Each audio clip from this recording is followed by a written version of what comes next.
कहते हैं ना, मरना तो सबका तय है, लेकिन मरकर अमर हो जाना बहुत कम ही लोगों को ऐसा सौभाग्य प्राप्त होता है। ऐसा ही सौभाग्य प्राप्त हुआ पिछले दिनों दुनिया को अलविदा कहने वाली वसुधा झा को। वसुधा झा के पति रक्तवीर प्रणव ठाकुर ने अपनी पत्नी का देहदान कर मिथिला की धरती पर इतिहास रच दिया। जब भी मिथिला में देहदान का जिक्र आएगा, स्वर्गीय वसुधा झा का नाम हमेशा लिया जाएगा। उनके इसी ऐतिहासिक कार्य को समा देने के लिए बिहार के पूर्व उप मुख्यमंत्री और राज्यसभा सांसद सुशील मोदी दरभंगा पहुंचे, जहां उन्होंने परिजनों से मिलकर उन्हें सांत्वना दी और ऐतिहासिक पहल के लिए रक्तवीर प्रणव ठाकुर को सम्मानित भी किया। आपको बता दें कि सुशील मोदी दधीची दहदान समिति बिहार के मुख्य संरक्षक भी हैं। प्रशस्ति पत्र भेंट करें और साथ में दधीची देहदान समिति उनको 1 लाख रुपए का चेक वो प्रदान करने जा रहे हैं।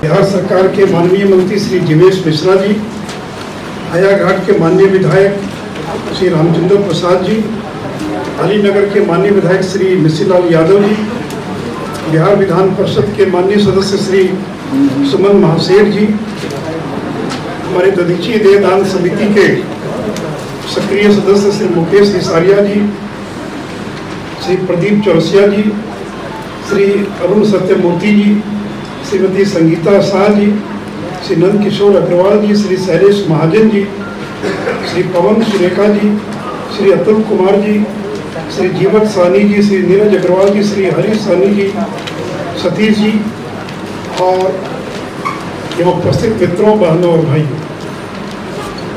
मित्रों, आज इस कार्यक्रम में आने के पूर्व हम लोग प्रणव ठाकुर जी से मिलने गए थे।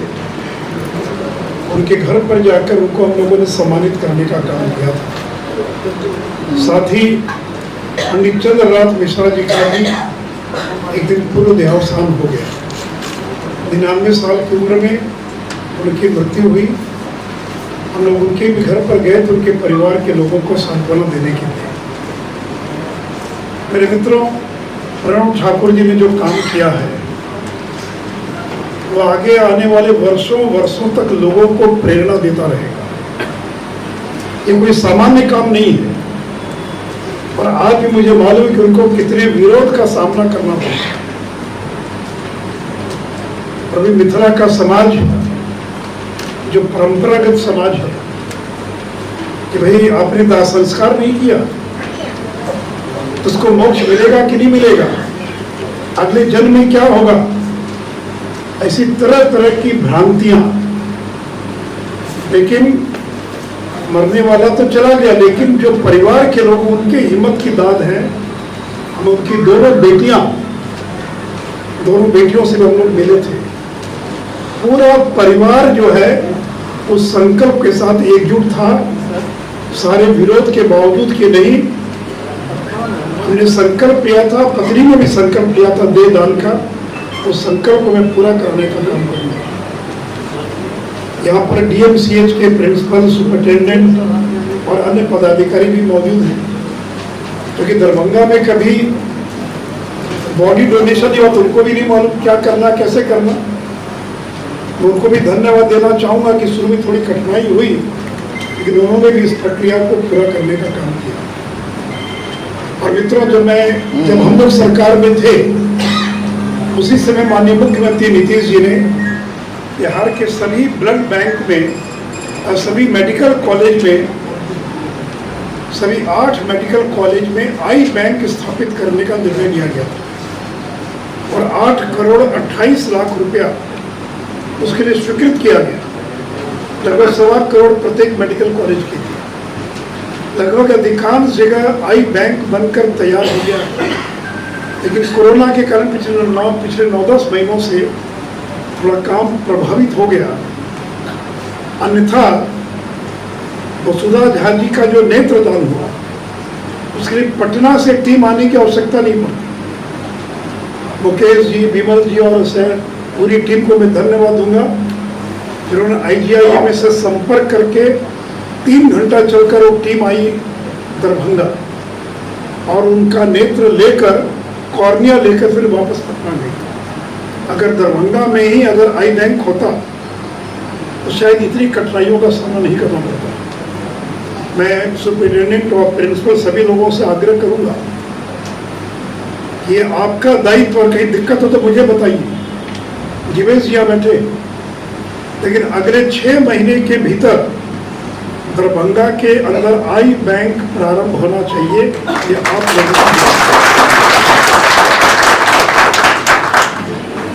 और मित्रों, जो देहदान की परंपरा है, ये जो दधीची देहदान समिति है, ये राष्ट्रीय स्वयंसेवक संघ के सरसंघ चालक श्री मोहन भागवत जी की प्रेरणा से प्रारंभ किया गया और 2012 में जब वो पटना आए थे तो दधीची देहदान समिति संस्था का जो प्रारंभ हुआ उस कार्यक्रम की अध्यक्षता कर रहे थे श्री मोहन भागवत जी। और दिल्ली में ये जो दधीची देहदान समिति चलती है उसके अध्यक्ष श्री आलोक कुमार, और आलोक कुमार विश्व हिंदू परिषद के अंतर्राष्ट्रीय अध्यक्ष हैं। उनकी प्रेरणा से मैंने शुरू किया पटना के अंदर और मुझे आशीर्वाद मिला मोहन भागवत जी का। और मित्रों, ये देहदान की जो परंपरा है, नानाजी देशमुख का आपने नाम सुना होगा, जनसंघ के संस्थापक सदस्यों में से, जिन्होंने 60 साल की उम्र में राजनीति से और संन्यास ले लिया था। उनकी मृत्यु के बाद उनका भी देहदान IGIM से दिल्ली, एम्स दिल्ली में किया गया था। विश्व हिंदू परिषद के एक बड़े नेता हुए आचार्य गिरिराज किशोर, गिरिराज किशोर जी की जब मृत्यु हुई करीब 10 वर्ष पूर्व, उनका भी शरीर जो है वो अस्पताल को दान कर दिया गया। और अभी हाल के दिनों में भारत के वर्तमान जो स्वास्थ्य मंत्री है डॉक्टर हर्षवर्धन, उनकी माता जी की मृत्यु हुई सितंबर में, तो उनकी माता जी का नेत्रदान भी हुआ और उन्होंने अपनी माता जी की बॉडी को वहाँ के अस्पताल में दान देने का काम किया। लंबे समय तक बंगाल के मुख्यमंत्री रहे ज्योति बसु, लोकसभा के अध्यक्ष रहे सोमनाथ चटर्जी। ये वो तमाम लोग हैं जिन लोगों ने मृत्यु के बाद जिनका देह दान किया गया। तो इसलिए मित्रों, मैंने केवल इस बात का इसलिए जिक्र किया, अरे भाई मरने के बाद क्या होगा इस शरीर का? गाड़ दिया जाएगा, जला दिया जाएगा। लेकिन मरने के बाद भी इतना मोह, जीते जी मोह तो समझ में आता है, लेकिन मरने के बाद भी इतना मोह उस मृत शरीर से परिवार के लोगों का या खुद व्यक्ति का कि वो तैयार नहीं होता है संकल्प लेने की। अरे अगर आप तुम्हारे मरने के बाद वो शरीर अगर मेडिकल कॉलेज के मेडिकल के छात्रों को शोध करने के लिए, रिसर्च करने के लिए, वैज्ञानिकों के लिए अगर उपलब्ध हो जाए, इससे बेहतर कोई शरीर का उपयोग हो सकता है। लेकिन एक मन में डर, अब मित्रों हम तो उस परंपरा के लोग हैं, इसलिए सरसा का नाम दधीची क्यों रखा गया? दुनिया का सबसे पहला देहदानी था दधीची। और दधीची की कहानी आपको ध्यान में है कि देवताओं और असुरों का संघर्ष चल रहा था और लोगों ने कहा, किसी ने कहा कि अगर कोई व्यक्ति अपना शरीर दान करे तो उसकी जो हड्डियां होगी उससे जो वज्र बनेगा उससे असुरों का नाश किया जा सकता है।